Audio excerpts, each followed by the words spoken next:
because I'm going to click that now. Do you like my hair? Shh, go away. Sorry about that little family interruption. But at any rate, welcome everybody. I'm Beth Reingold, and I'm the president of the Pikesville Mills Regional Chamber. And we're so glad to have all of you here. We're especially glad to have Umar here. And I met Umar about a year ago, I think. We met at, I think it was Strategic Factory, Umar. Yes. There, and was just so impressed with you and your t-shirt. I've got one more person to, there we go. Stacy has joined us. Great. And I met, hey Stacy. So I met Umar and was so fascinated by what he does. And I'm going to let him fill everybody in on what he does. But he has, his company is No Limit Selling. And he has created something called NeuroBoosterz, which I've been able to listen to, and it's so calming. And I personally am interested in meditation, and this is a pretty stressful time. So we are really thrilled to have Umar present to everybody with a toolkit.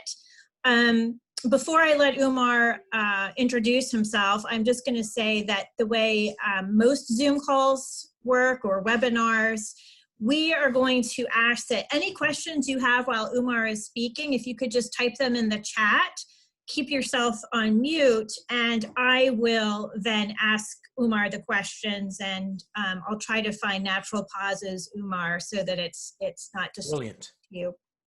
But without further ado, if you would please tell us a little bit more about yourself.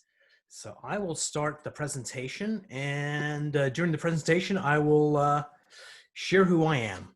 So what I want the world to know is that there is a better you inside you. And I can prove it because we've all had days.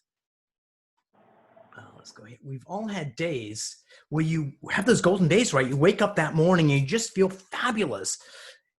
Everything you touch turns to gold. Everybody you talk to says yes. There's something going on different inside your head. You have more motivation, more power, more certainty. You're more loving, you're more caring, you're more connected, you're more present. And the only problem is we don't have enough of those days. And so the question I have for you is this: how many of those days do you have a year? Is it 1? Is it 2? Is it 5? If you can put down in the chat area how many of those golden magical days you have each year.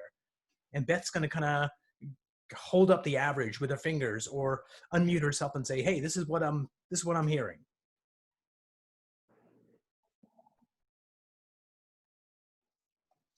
We're getting some early responses with numbers like 2. The number one answer that I get back is, Umar, I don't get enough of those days. So let's say you had 5 of those magical days a year. That means 360 days of the year, you're not at your very best self. And I like those magical days because those days, it almost feels like it's effortless showing up in that powerful way. You're not trying, it's just happening. So that means there's 360 days that we're not showing up that way. But what if we had the power to change that equation? Because this is what it looks like, right? That we have a bunch of average days. We have some below average days and too few golden days. If we could take charge of our mindset, what that would do for us is that would take those average days or below average days and make them average days. And what that would do for us, and this is the part I like best, is we could take those golden days and get a lot more of those. And if we got that, it would change our lives in meaningful, powerful ways that would just show up differently in the world around us. So the question is, do we have that capacity to create that change that we want?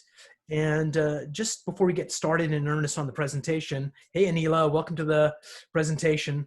I want to share Amy's story. Now, Amy is a very powerful, gifted woman, and she was working at this organization where the numbers weren't where they needed to be, and there was this major effort coming up, and her boss told her, you better get this numbers right, get enough sales in this area or else.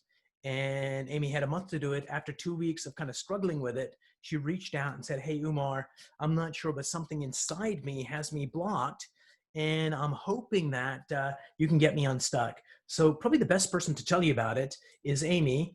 And let's see what she's got to say. Hey, Amy.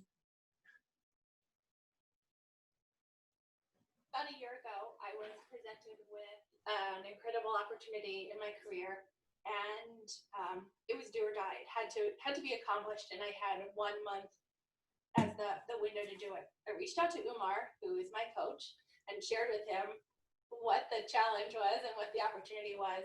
I had about 10 days left in the month, and I was concerned. At that point, I was unclear as to how I was going to make it happen. It was a do or die situation. Failure was not an option for me. And in a session with Umar, we were able to clear the deck of anything that was in the way, and I accomplished it. I actually far exceeded the expectations, broke a record, and accomplished in the entire company across the country what nobody else had. And I would not have been able to do it without Umar's help.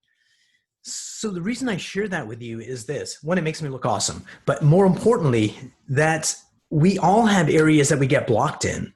And if we knew what the block was, we'd be able to overcome it and change it. But oftentimes what happens is we're unaware of what's causing the block. We just know what the consequences are. We just don't show up in that powerful way. And so the question is, and this is what we'll be talking about in this presentation today, is what gets us stuck and how do we get unstuck? And that date over there, June 6, 1990, it was a meaningful day in my life. I was running a computer consulting company that I loved what I did. I worked hard at it, had passion for it. Customers loved me. And I took up squash, which I sucked at. But I loved it, had passion for it. Don't take up squash, it's very addictive. But 2 months later, I got a good deal better. And then 3 months later, I got better. And 2 months later, I got better. And one day I was like, wait a minute, how come in business I'm coasting, but in squash, I'm improving radically?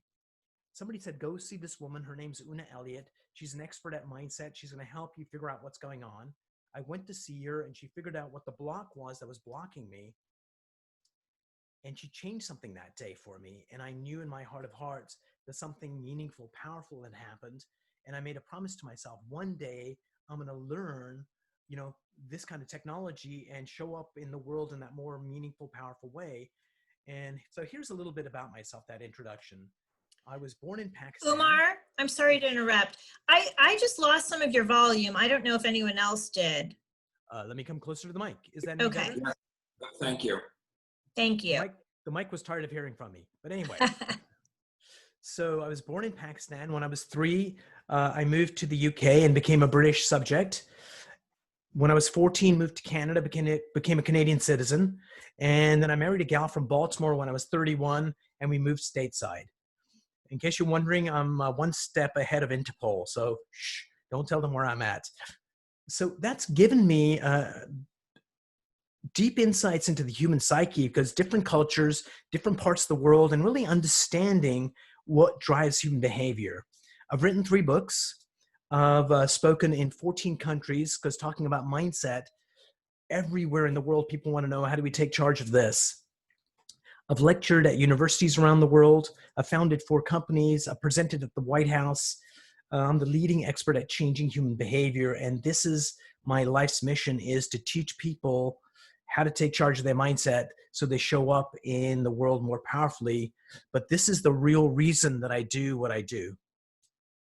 When I was 14 years old, my mom had not seen me for years because my dad basically said, he's my son, I'm taking him. And she became so despondent that she committed suicide when I was 14 years old. A world away. And what it ended up doing for me was shutting me down emotionally. And to the outside world, everything looked okay. But internally, it was like, no emotions, just be shut down. And it took meeting my wife and her love and caring and support to really give me the safety to start decoding it. And then I finally realized what I've been waiting for all my life was not to be, a big shot in the world of technology, but to be that person that helps people take charge of their mindset. Certainly there's lots of people on the edge that need help, but there's so much more of us, so many more of us in the world that could be living bigger lives if we just had the right mindset that allowed us to show up in the world that we truly want.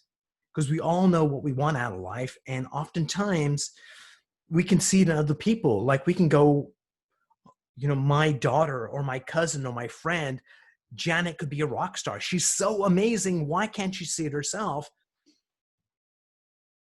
And there's people out there in our lives that look at us and go, hey, Umar could be doing so much better. What stops him from showing up in that powerful way?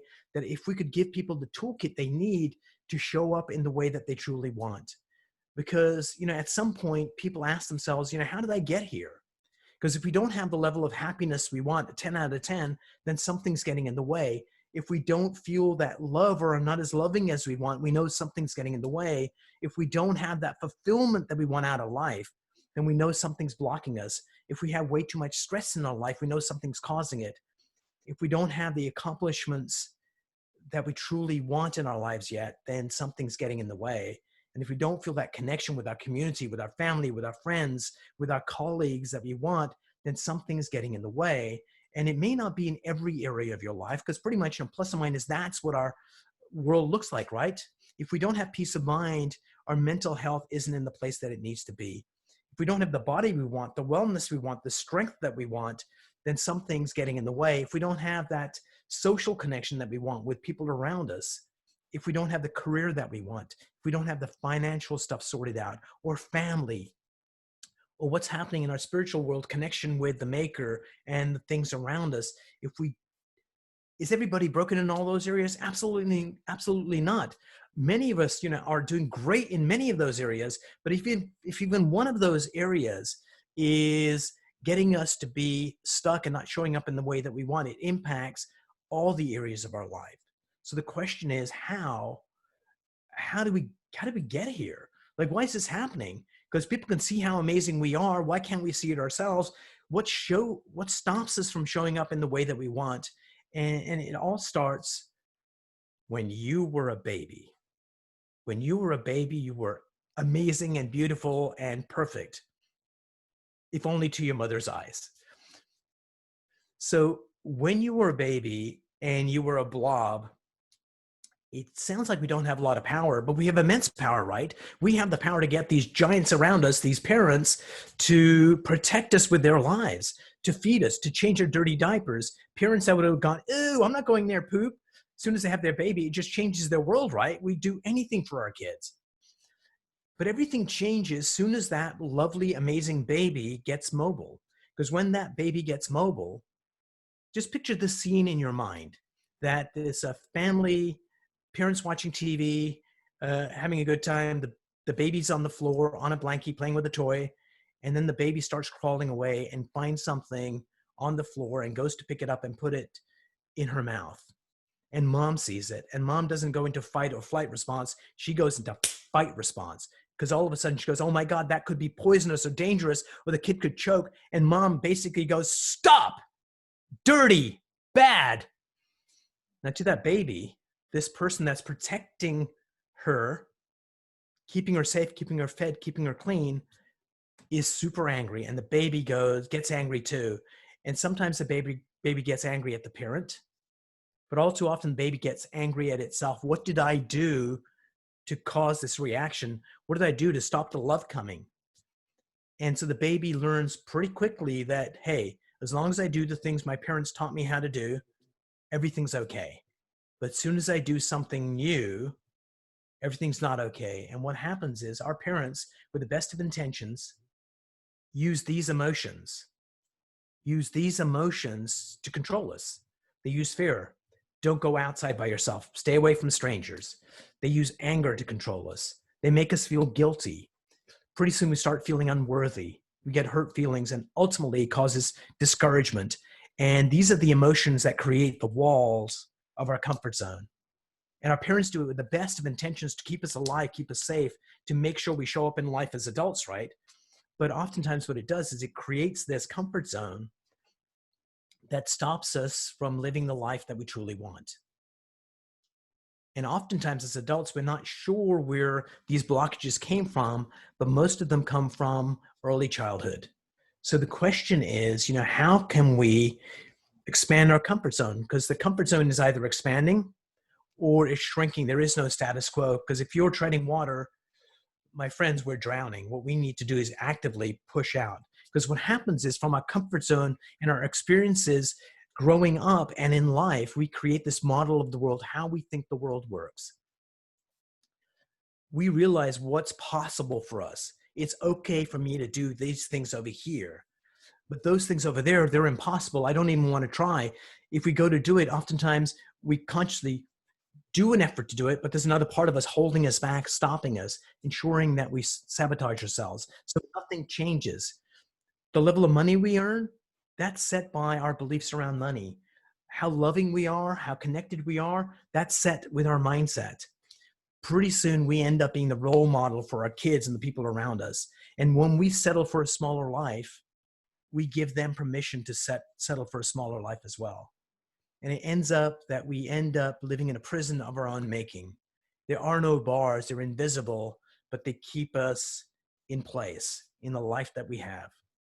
And if you ever want to kind of explore this, in Google type unlucky lotto winners, and you'll see countless people that went from being average people to super rich, going back to average again, sometimes within 3 years, losing hundreds of millions of dollars, not because they're idiots, but because their mindset said, you know, this is the money that I'm worthy of. And if I have more than that, then they start making dumb decisions and go back to where they feel most comfortable. Our comfort zone is where we basically live, and we need to live beyond that. But we all have eyes, right? And we look at people in all those areas that we have. We look at people that have this amazing self-presence and comfortableness in their skin, and we go, I want mental health like that. I want to have that level of confidence. We look at other people that have the body that we want. It's like, oh my God, they're so healthy. They feel so fit and so energetic. We look at people that have that social connection that we want, or the career that we want, or the money that we want, or the family that we want, or the connection with the maker that we want. So we have eyes and we know what we want out of life. So the question is, why don't we get the results that we want? So here's what I think is going on. We know what we want, and we can measure the results we're getting right now. In certain areas, we're doing well. In other areas, we go, I need to do better here. Is this formula. And this formula basically says the skills you have multiplied by your mindset equal the results that you have. And what this means in English is you can have someone is highly skilled, but they have a weak mindset. And what it does is gives them weaker results. And when people look at them and say, oh my God, this person's got a PhD, they've got great parents, great connections, but they're just not showing up in the way they want. The reason is something's happening in here. Then you can have someone else that has, you know, like average skills, but they've got this bulletproof mindset, and all of a sudden they get these phenomenal results. If they're the two extremes, I just want you to know the most powerful element in this equation is mindset. So if we could take charge of our mindset, it would change the way that we show up. And so I'm going to ask you, as you guys are tuning in, where's one area in your life right now that you wish you had a stronger mindset? If my mindset was in the right spot, that I would be happier or more successful or more connected. If you can type that in the chat area, what happens in Vegas, what happens in Pikesville, stays in Pikesville apparently. You don't know Pikesville. Yeah, that's true. So for me, for many years, I had this deep need to be liked. And so I would play it safe and stay in an area that seemed safe, and it would be okay for everyone else. There are people out there that are doing well, but they feel like imposters, that in their head, they feel like they're fakes. So we all have those areas. So the question is, how do we overcome that? What do we do to change things? Is this a autobiography? It is a memoir, as well as a Umar, Yes. we got some responses. Oh, good. Tell me. Was maintaining a healthy diet. Yes. And another is handling stress and my child's anxiety. I can relate to all of these, by the way. And another is prioritizing. What is the most important thing to handle? I think, you know, most people can relate to all of these. Absolutely. And sometimes the question is, so I'll tell you a quick story. I had this woman come in who was a fitness instructor, and she just couldn't lose the last 10 pounds. So she works out every single day, teaching people how to do it, does aerobic classes, is eating well, and still not achieving the body she wants. So she comes in and it's like, okay, tell me about a particular time where you felt that you should be doing better and it's a struggle for you. And she goes, well, and she tells me about this particular time that, hey, I go to look in the mirror and I just feel really bad about myself. And I said, okay, notice where the feeling is and what that feeling is. And there's a tool from applied neuroscience. You can link a feeling to the unconscious mind. And when I linked that feeling for her, because had I asked her, have you felt this before? She would have gone, maybe. But using this tool, she goes, oh my God, this was about 20 years ago. My husband got really, really sick and he got flown to Boston because that's where the specialist was. And they had to do the surgery. And the surgeon came into my husband's room and said, with this surgery, you're going to lose 50 pounds. But that's pretty normal. And then it'll take a while to kind of gain the weight back. And she said to the surgeon, not on my watch. And she made sure he ate right and ate properly. And he ended up only losing about 20 pounds.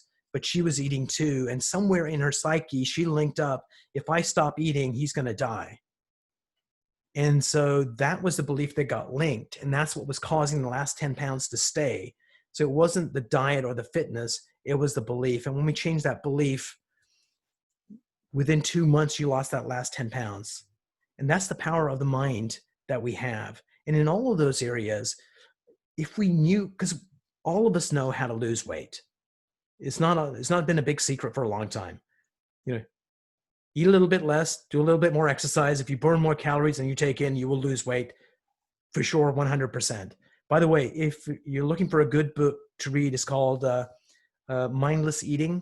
It's all about the psychology of food and connection. And so let me take you through an experience. This is how important is self-esteem? Self-esteem is really powerful. It's an indicator of how well we do in life. So let me take you through an experience. What I want you to do is do a thought experiment with me. And in this thought experiment, I want you to imagine that the Washington Post is going to do an article about you.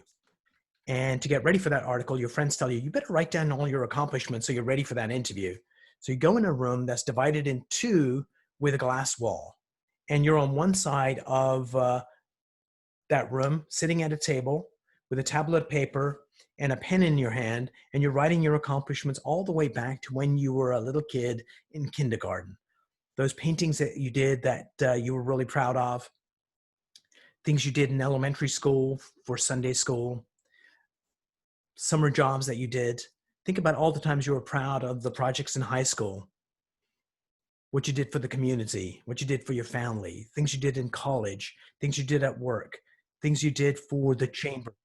When you think about all the accomplishments you've made in your life, you're sitting there writing your accomplishments down, and the essence of who you are, some might call it soul or higher self, steps out of your body and floats across the room to that glass wall, and you step on the other side of it. So you're standing on this side of the glass wall, watching yourself write your accomplishments on the other side of the room. And as you're standing there, I want you to think of someone in your life, and it could be one of your children or a parent or someone that's really important to you that loves you very much or values you highly. Imagine they're standing right next to you, looking through the glass wall at you writing your accomplishments. And since you're spirit for a moment, step into their body. When you step into their body, I want you to see yourself through their loving eyes, how they see you, and really get a good sense of that visual. Then I want you to hear the thoughts they have for you, how much they love you and how much they care about you. And I want you to really get a good sense of that. And then finally, since you're in their body, get a sense of the depth of their emotions that they have for you. So you got three things: how they see you with their loving eyes. You can hear what they think about you, how much they love you, they care about you. You can feel the depth of their emotions. And I want you to step out of their body, step through that glass wall, step through Zoom, and step into where you're sitting right now. When you go back in your body, it changes things, right? That is the power you have of your mindset. Like, I could have done a rah-rah session telling you how amazing you are, but that's a superficial kind of boost in self-esteem. What I showed you was a way that you can use anytime, anywhere to change your self-esteem at a very deep, real level. And it's your homework to teach this to your kids, to your employees, to everyone you meet, to give them the gift of self-esteem whenever they need it, whenever they want it. And that's the power we have within us. And that's my mission in life, is to teach people these tools to show them how they can step into the world in that powerful way. And on this slide, I've got the steps on how to lead someone through this. And Beth is recording this Zoom call, so you can always access it whenever you want. So think of the program word.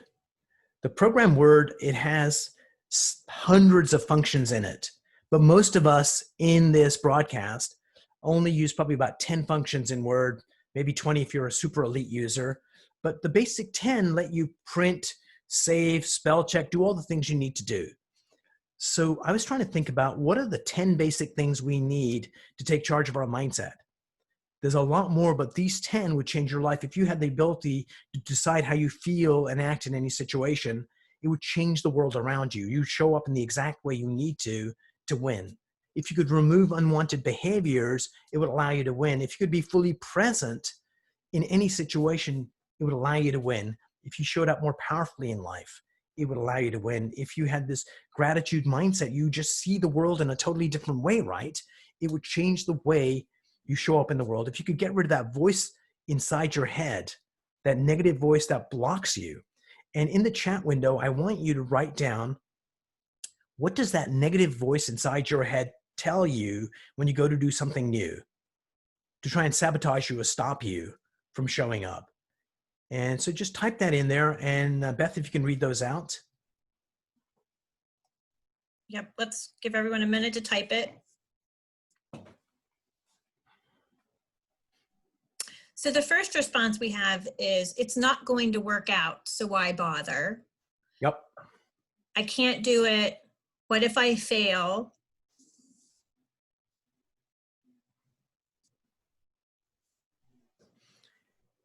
So I was at this Vistage meeting. Vistage is a peer group for CEOs, and they had like 20 CEOs in the room.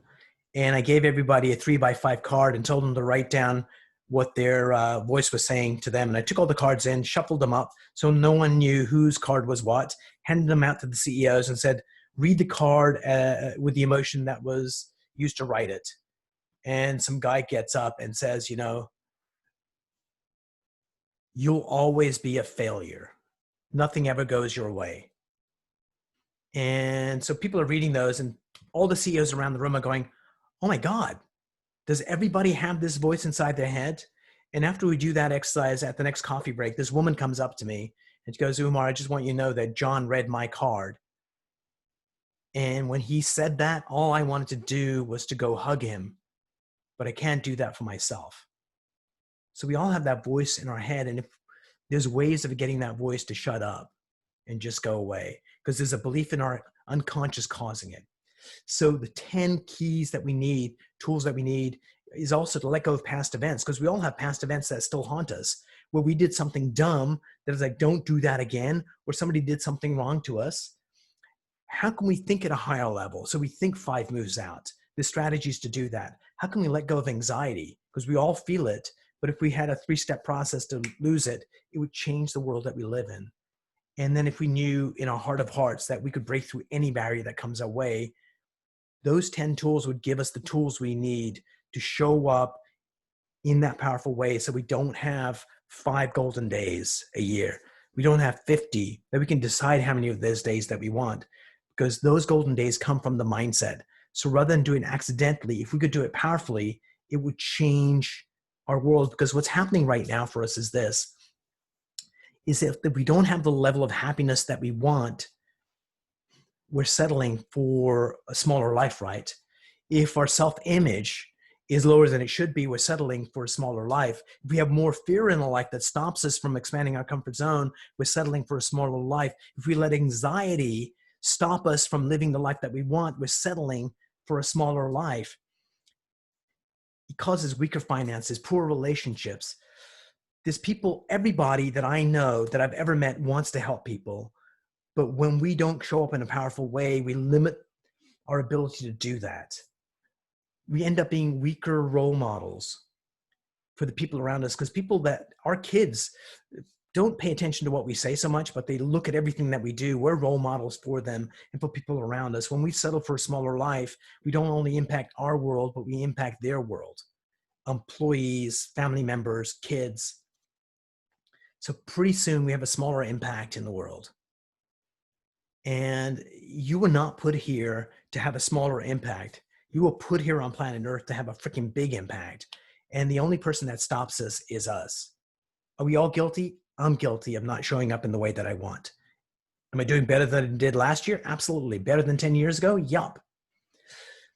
So my answer to that is to kind of teach people how to take charge of those areas of your mindset so you can decide how you show up in the world, that you can remove unwanted behaviors without talking to anybody else. Like, oh, I hold myself back in meetings.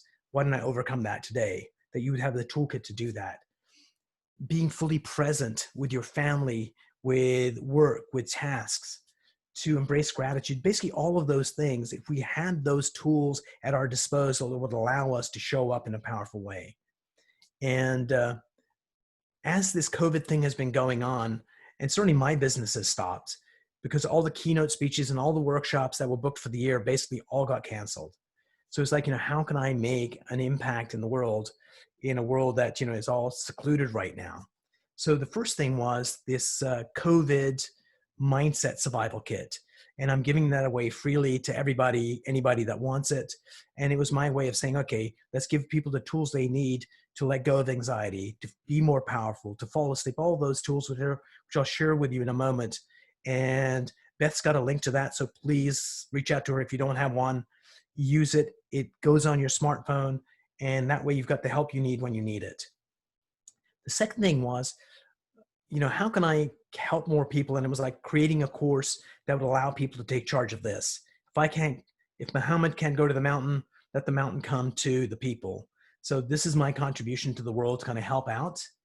One of the bonuses is that COVID kit, which lets you let go of fear and anxiety. And what it is an audio track with Neuroscience baked into it. And basically, if you're feeling anxious, listen to this track. 8 minutes later, the anxiety will be gone. Or track number 2, that a lot of times in the world we live in, we really have doubts whether everything's going to be okay. This one uses some things from neurolinguistics that lets you know that everything's going to be okay. How to overcome grief, how to fall asleep effortlessly, how to quieten your mind when you need to. So basically all of that, reach out to Beth. It's available. It's available on our website. And this, I think, is probably the most important thing that people need to know. This should be a human right. And what this is every single human being on planet Earth has a purpose in life. One of the problems is most of us don't know what that purpose is. So when we show up in life, oftentimes we've got a foot on the gas pedal, but we also have a foot on the brake pedal, because what if this isn't the right thing? Remember that story I told you on June 6, 1990, where I was like coasting in business and I was excelling in sports? Somewhere in my psyche, what had happened was I knew with certainty that I am here on planet Earth to make a significant difference. Stuff like inventing penicillin kind of level of stuff. Or somebody's about to cross the road and all I do is I stop them from being run over by a truck, and that's my contribution to the world. And somewhere in my psyche, it was like, if I'm here to do something totally important, what if this business venture isn't it? Am I doing the right thing? And so what that woman, Una Elliott, did was decode what the belief was. And as soon as she did that, one of the things she told me was, if you're here to change the world, you're going to change it. So take your foot off the brake. So when you uncover your purpose in life, what it does is it allows you to show up in this world in a more powerful way. Because my purpose in life is to be a joyful educator that helps people break through their barriers and build happier, more productive lives. And I've been doing that through my entire life from childhood, just in smaller versions of it. But as soon as I uncovered what my purpose was, I've been doing it purposely. So that pretty much is what I want to share with you guys, is that you have the ability to take charge of your mindset.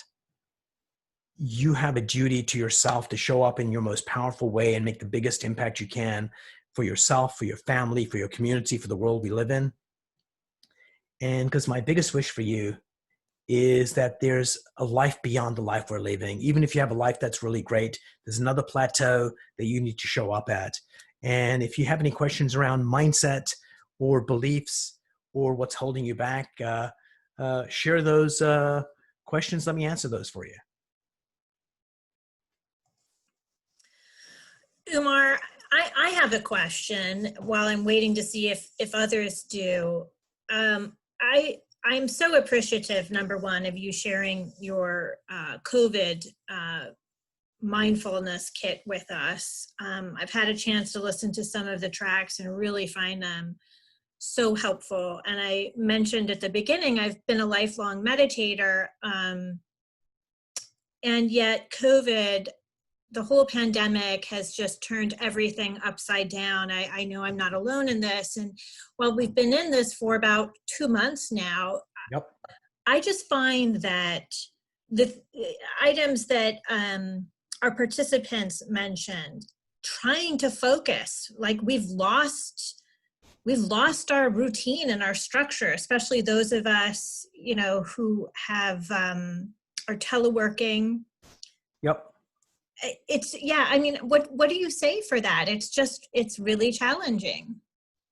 So one of the things I'm going to do is I'm going to share a link with you that you can send out to everyone, because people that have teams, this would be really useful, how to keep the team together.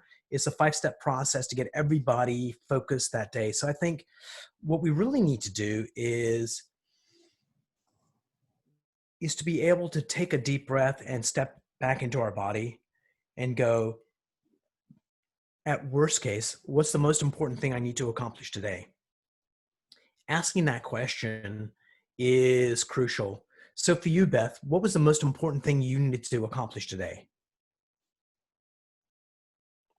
Remembering to mute and unmute. No, this was the most important thing for my day today.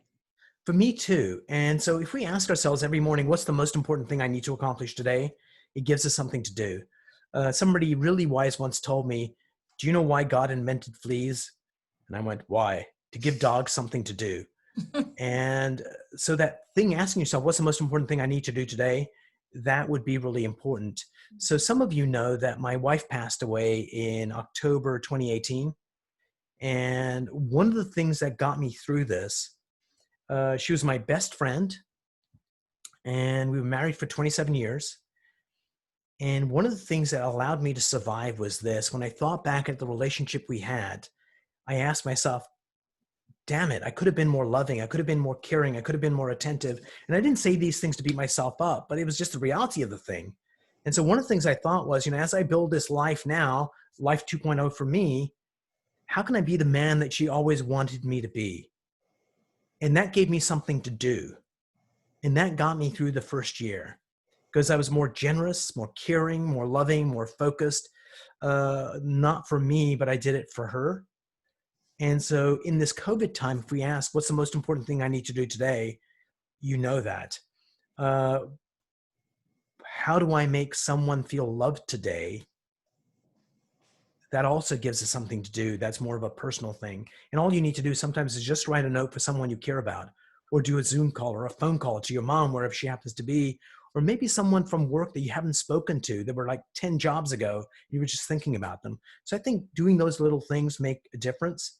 On the link I'm about to send you, it's designed for leaders to get everybody on the same page. So if you got a remote team, every morning they come together, and I think it'll be really useful.